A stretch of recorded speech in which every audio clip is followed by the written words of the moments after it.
ിൽ 6 വയസ്സുകാരിയുടെ അച്ഛനെയും മുത്തച്ഛനെയും കുത്തിപ്പരിക്കേൽപ്പിച്ച പ്രതി പാൽരാജിനെ ഇപ്പോൾ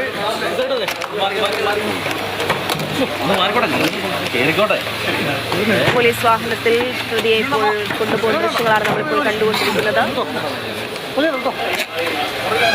6 വയസ്സുകാരിയുടെ അച്ഛനെയും മുത്തച്ഛനെയും കൊലപ്പെടുത്താൻ ശ്രമം നടന്നു എന്നുള്ളതാണ് പോലീസിന്റെ എഫ്ഐആർ. കൊലപാതക ശ്രമം ഉൾപ്പെടെ ചേർത്തുകൊണ്ടാണ് കേസിൽ കുറ്റവിമുക്തനാക്കി ജയിൽ വിട്ട അർജുന്റെ പിതൃ സഹോദരനായ പാൽരാജിന്റെ ചുമത്തിയിരിക്കുന്നത്. ഇപ്പോൾ വിവരങ്ങളുമായി ജെയിൻ എസ് രാജു കൂടിയുണ്ട്. ജെയിൻ, വിശദാംശം. അക്ഷയ, ഇപ്പോൾ ഈ പ്രതിയെ മെഡിക്കൽ പരിശോധനയ്ക്കായി ഇവിടെ നിന്ന് കൊണ്ടുപോവുകയാണ്. അതിനുശേഷം മജിസ്ട്രേറ്റിന് മുന്നിൽ ഇന്ന് തന്നെ ഹാജരാക്കും.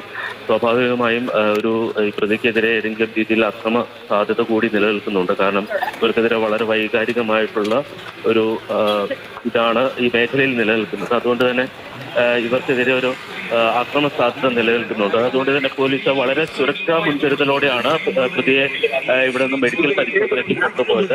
ഇനിയിപ്പോൾ മജിസ്ട്രേറ്റിന്റെ വീട്ടിലായിരിക്കും ഹാജരാക്കുക. തീർച്ചയായിട്ടും ജാമ്യം ലഭിക്കുന്ന വകുപ്പുകളല്ല ചുമത്തിയിരിക്കുന്നത്. കൊലപാതക ശ്രമം, അതോടൊപ്പം തന്നെ കൊലപാതക ശ്രമം അടക്കമുള്ള കുറ്റങ്ങളാണ് പ്രതിക്കെതിരെ ചുമത്തിയിരിക്കുന്നത്. അതുകൊണ്ട് തന്നെ ജാമ്യം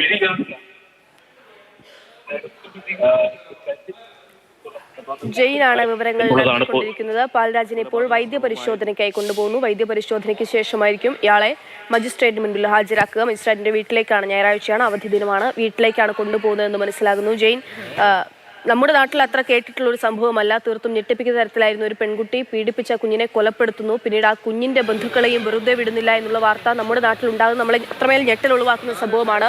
അപ്പോൾ ഈ പ്രതിക്കെതിരെ നാട്ടുകാരുടെയൊക്കെ ഇയാളെ കാണുമ്പോഴൊക്കെ ഉണ്ടാകുന്ന ഒരു പ്രതികരണം എങ്ങനെയാണ്? അവരുടെ ഭാഗത്ത് നിന്ന് ഏതെങ്കിലും തരത്തിലുള്ള പ്രതിഷേധമൊക്കെ ഉണ്ടാകുന്നുണ്ടോ? ഇന്നലെ കോൺഗ്രസ് പ്രതിഷേധമൊക്കെ അവിടെ ഉണ്ടായിരുന്നു. അതിനപ്പുറത്തേക്ക് പൊതുജനത്തിൽ നിന്ന് അക്ഷയ, ഇന്നിപ്പോൾ ഇവിടെ പൊതുജനങ്ങളൊന്നുമില്ല. പോലീസ് ആ കാര്യത്തിൽ സുരക്ഷാ ക്രമീകരണങ്ങൾ ഒരുക്കിയിട്ടുണ്ട്.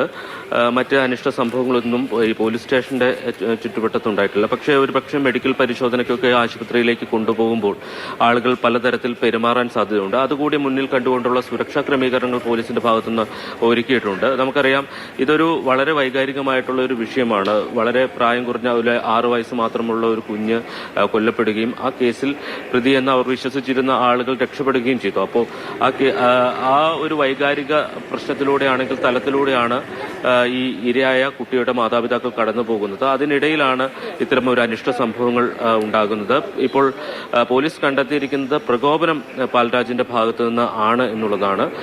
ഈ അച്ഛനും അതോടൊപ്പം തന്നെ മുത്തച്ഛനും മറ്റൊരു ചടങ്ങിൽ പങ്കെടുത്ത് മടങ്ങി വരുന്നതിനിടയിൽ പാൽരാജ് അസഭ്യം പറഞ്ഞുവെന്നും അതുമായി ബന്ധപ്പെട്ട പ്രശ്നങ്ങളാണ് പിന്നീട് ഒരു ആക്രമണത്തിൽ കലാശിച്ചത് എന്നുള്ളതാണ് പോലീസിന്റെ ഒരു കണ്ടെത്തൽ. അതനുസരിച്ചുള്ള കേസാണ് ഇപ്പോൾ ചുമത്തിയിരിക്കുന്നത്. പക്ഷേ പാൽരാജിന്റെ കുടുംബത്തിന് വ്യത്യസ്ത അഭിപ്രായങ്ങളുണ്ട്. അവർ തുടർച്ചയായി ഭീഷണിയും ആക്രമണവും നേരിടുന്നു എന്നുള്ളതാണ് പാൽരാജിന്റെ കുടുംബം ആരോപിക്കുന്നത്. ജെയിൻ വിവരങ്ങൾ നൽകിക്കൊണ്ടിരിക്കുന്നു. ജെയിൻ, ഇത് ഏത് ആശുപത്രിയിലേക്കാണ് ഇയാളെ കൊണ്ടുപോകുന്നത്? എത്ര ദൂരമുണ്ട്? അത് കഴിഞ്ഞ് മജിസ്ട്രേറ്റിന്റെ വീട്ടിൽ ഹാജരാക്കുമ്പോൾ അത് എവിടെയാണ്? അതും എത്ര സമയമുണ്ടാകും? എത്ര ദൂരവുമുണ്ട്? അക്ഷയ, പീരുമേട് താലൂക്ക് ആശുപത്രിയിലാണ് മെഡിക്കൽ പരിശോധന നടത്തുക. ഏതാണ്ട് 15 കിലോമീറ്ററിനോടടുത്ത് ദൂരമുണ്ട് ഇവിടെ നിന്ന്, വണ്ടിപ്പെരിയാറിൽ നിന്നും പീരുമേട്ടിലേക്ക്. അതിനുശേഷം ഇന്ന് കോടതി അവധിയാണ്, ഞായറാഴ്ച ദിവസമായതുകൊണ്ട് തന്നെ കോടതി അവധിയാണ്.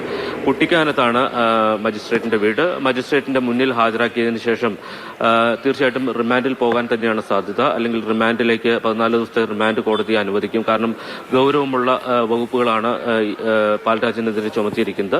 അതിനുശേഷം ഒരുപക്ഷെ നാളെ തന്നെ ഇതുമായി ബന്ധപ്പെട്ട് ജാമ്യാപേക്ഷ സമർപ്പിക്കും എന്നുള്ളതാണ് പാൽരാജിന്റെ ബന്ധുക്കൾ പറയുന്നത്. എന്തായാലും ഗൗരവമുള്ള വകുപ്പുകളാണ് ചുമത്തിയിരിക്കുന്നത്. അതനുസരിച്ചുള്ള നടപടികൾ പോലീസിന്റെ ഭാഗത്തുനിന്നും മജിസ്ട്രേറ്റിന്റെ ഭാഗത്തുനിന്നും ഉണ്ടാകും എന്നാണ്. ഇതുവരെ കേട്ടുകേൾവിയില്ലാത്തൊരു സംഭവമാണ് കേരളത്തിന്. വണ്ടിപ്പെരിയാറിൽ 6 വയസ്സുകാരിയെ പീഡിപ്പിച്ച് കൊലപ്പെടുത്തിയ സംഭവത്തിൽ ആ പെൺകുഞ്ഞിന്റെ അച്ഛനെയും മുത്തച്ഛനെയും കൊലപ്പെടുത്താൻ ശ്രമിച്ച പ്രതിയെ ഇപ്പോൾ വൈദ്യപരിശോധനയ്ക്കായി കൊണ്ടുപോകുന്ന ദൃശ്യങ്ങളാണ് പ്രേക്ഷകർ കണ്ടത്.